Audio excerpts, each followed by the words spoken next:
Thank you, Madam Chair. Ms. Sohn, this is your third hearing. That is highly unusual. One of the reasons that you've had three hearings is that in the first hearing, you went through the entire hearing without disclosing the sweetheart settlement concerning low caste. And the entire purpose of the second hearing was when that came to light. You actively misled Ranking Member Wicker when he asked you in writing about the $32 million settlement. You did not correct the record that it was, in fact, only 2% of that amount, $700,000. You also disclosed at that second hearing that you never notified the White House of this sweetheart deal, even though you signed it literally the day after they announced their intention to nominate you. My question is this: do you think that your failure to disclose the secret deal to this committee and your failure to disclose it to the White House, do you think that reflected poor judgment, yes or no? No, I answered Senator Wicker's question honestly, okay? And on advice of counsel. No, you don't think it was poor judgment? No, I do not, because I was bound by the confidentiality agreement of the settlement. With respect, no, you were not. The confidentiality agreement, section 6.0, prohibited you from communicating with the media or the press. The last I checked, the United States Senate is not the media or the press. You had an obligation to answer this body accurately, and you did not. I would note the White House is not the media or the press, and you told this committee you didn't inform the president of it either. But let me move on. You don't think it was poor judgment to mislead this committee or to mislead the president who was nominating you. Let me ask you a second question.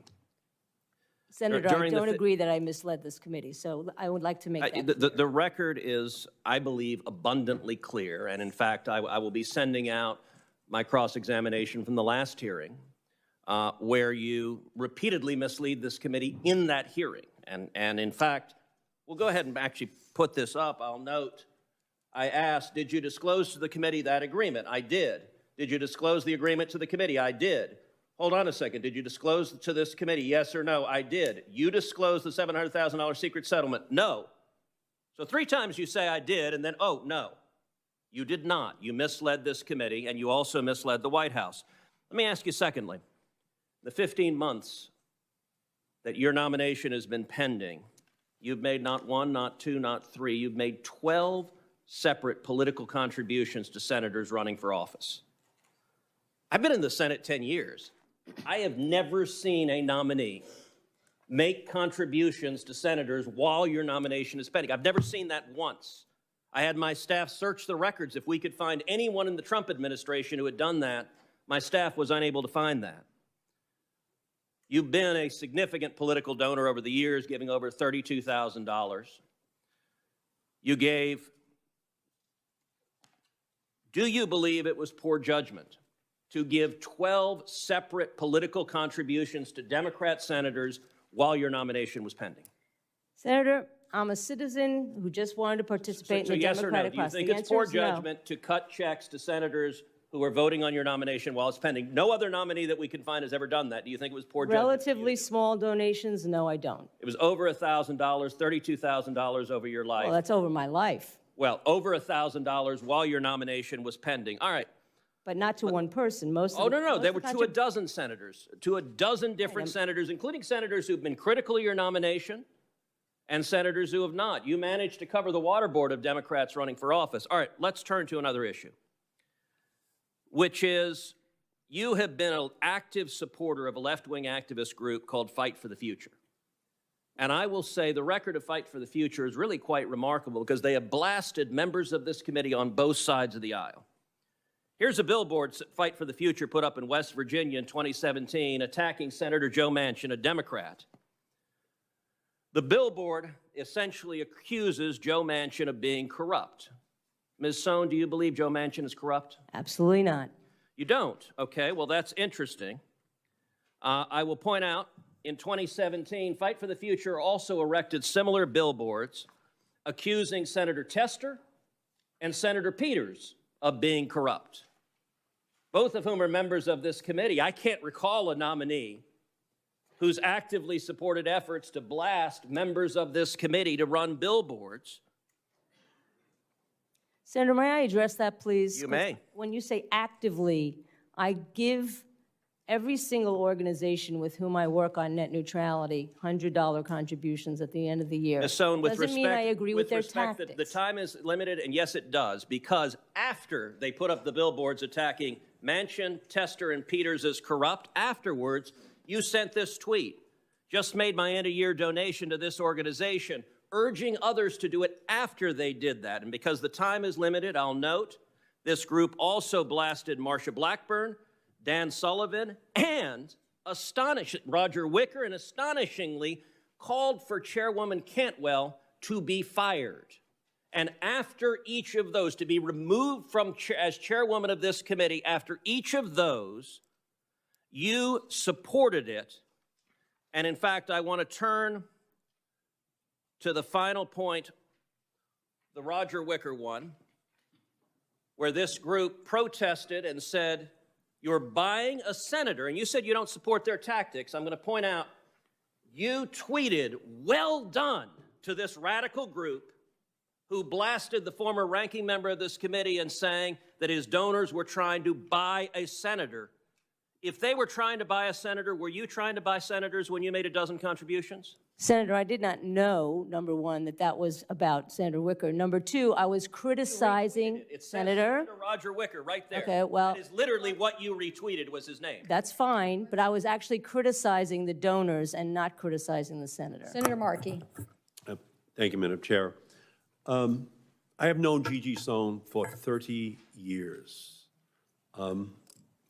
Ms. Sohn is one of the single most qualified candidates for any position to ever come before the Commerce Committee for confirmation.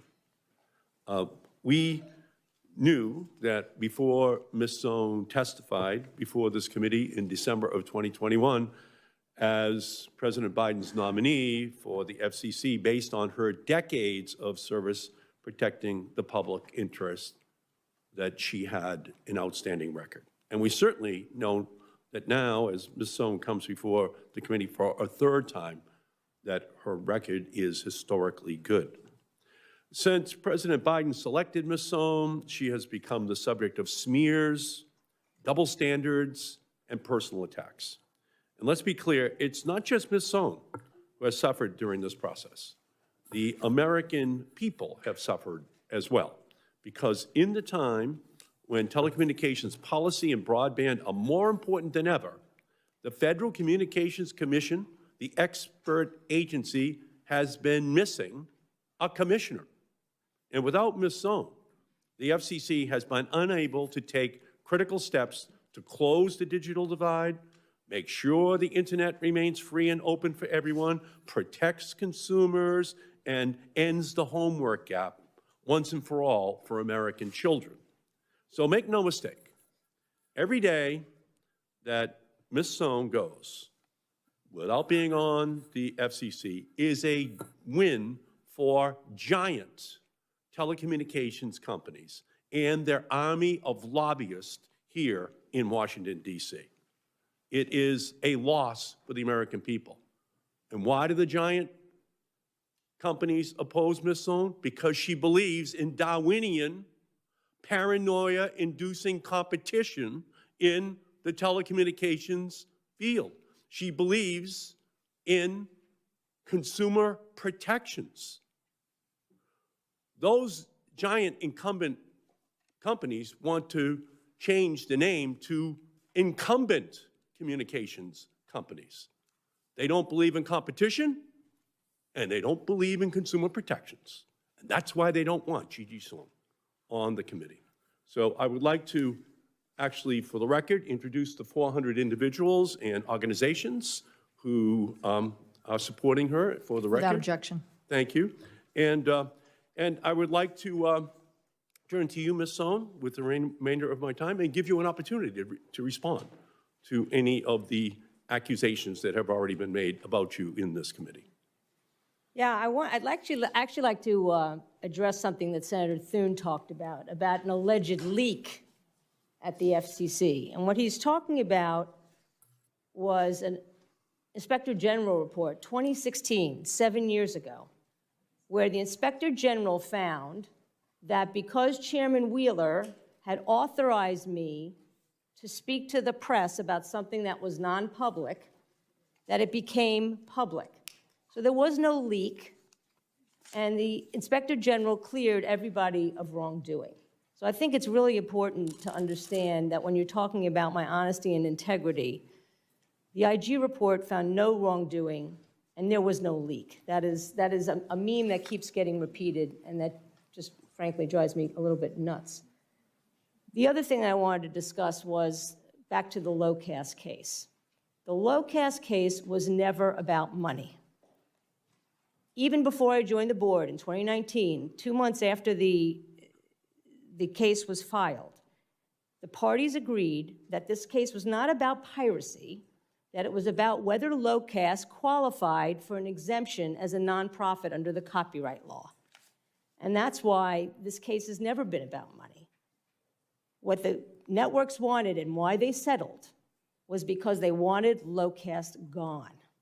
And that $32 million was just put in a public document in order to scare away the next Locast.